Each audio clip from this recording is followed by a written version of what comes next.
backbend alignment practice. We've been working a lot on backbend alignment, focusing on mountain pose against the wall, and bringing that into a camel pose. Today I'd like to look at transferring all of those thoughts to doing a royal dancer pose. And royal dancer is an interesting posture because it's a standing balance posture because you're on one foot, and it is a back bend.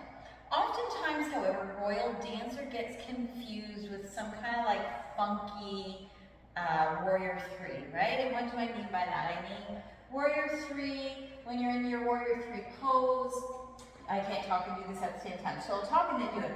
When you're in your warrior three pose, your back leg is extended straight out and powerful. Your heart is above your hips, so your shoulders are open and your hips are square, right? So warrior three. Oftentimes, however, people think that royal dancer, you're coming forward in the pose, and that's not the case. When you come forward in the pose, you're kind of defeating what the pose is about. The pose is a standing balance posture, but the pose is a back bend. So the goal of a royal dancer, just like in our camel pose, let me get my box over here. My goal in my camel posture is to keep my knees and hips in alignment, and as I open up and breathe into this back bend, I'm expanding, lengthening upward as I then accentuate that bend in my spine. So in my royal dancer, I want this same posturing, but I want to also have the standing balance part of it in here, right? So my goal isn't to come forward. My goal rather is to lengthen my spine and accentuate the back bend in the lifting of the rib cage and the low spine. So that's what I want to work on in this one here, in this segment here, is working on how can we achieve that. So mountain posture, again, our feet are hip distance apart and parallel, knees over ankles, hips over knees, rooting through our feet, engaging our quads, so we're lifting them, and then lifting our shoulders, shoulder blades draw in and pull down. So now our rib cage is lifted, belly button pulls in, tailbone drops. And this will then start to move that pelvic floor forward. But today I'm going to give a different instruction. The instruction I'm going to give for that is squeeze your thighs in toward each other.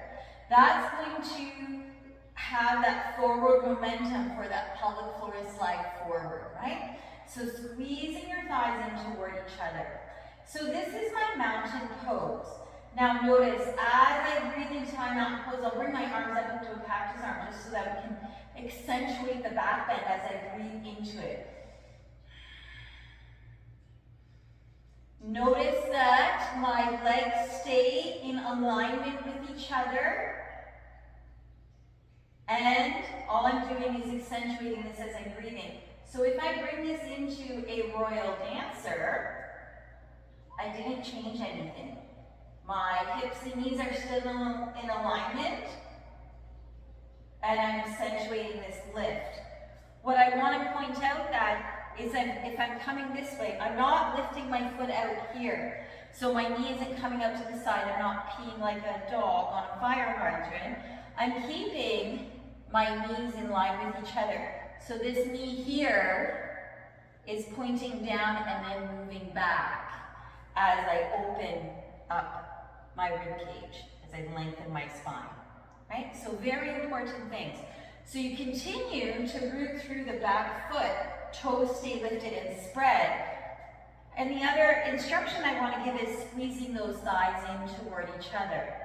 The wall is a fantastic place to practice this at. So again, I have my mountain pose, and now I'm going to bring in my royal dancer. So I'm going to be doing the same thing, rooting through my feet evenly, my shoulders lifted, shoulder blades drop in and pull down. So I'll cactus my arms to accentuate that. Belly button is pulling in, tailbone drops, and I'm squeezing my thighs in toward each other.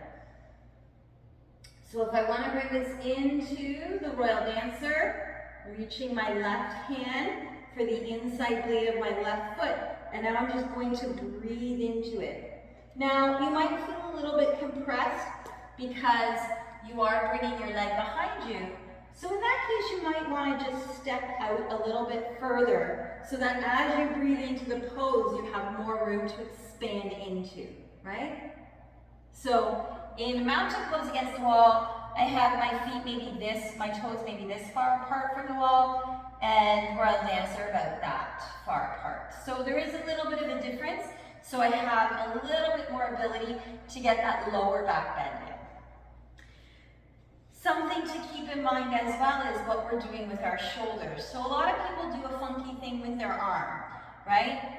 So in your mountain pose, I always give the instructions, arms are out to the sides, palms facing out. So your thumbs are pointing outward, right? Not inward. Because if I point them inward, so notice the difference here, if I'm in my mountain pose, as soon as I turn my palms in, my shoulders curl in. If my shoulders curl in, then my rib cage deflates instead of accentuates, right? So palms out, rib cage lifts, I'm breathing into the back bend. Palms in, I deflate, and now I'm coming into something really funky. And so we want to make sure not only that our knee is pointing downward in the royal dancer, but we use our hand properly, right? So if our palms are this way, we inhale and sweep our arms up, bringing our knee in, lifting our knee up, and then as we exhale, we reach for the bind. So our palm sweeps down, our thumb is on the outside, and we reach for the inside blade of the foot, right? So we'll do it from the side. So notice my shoulder is open. My knee is pointing down. And now I can accentuate that rib cage lift as well as the low spine lift in my royal dancer.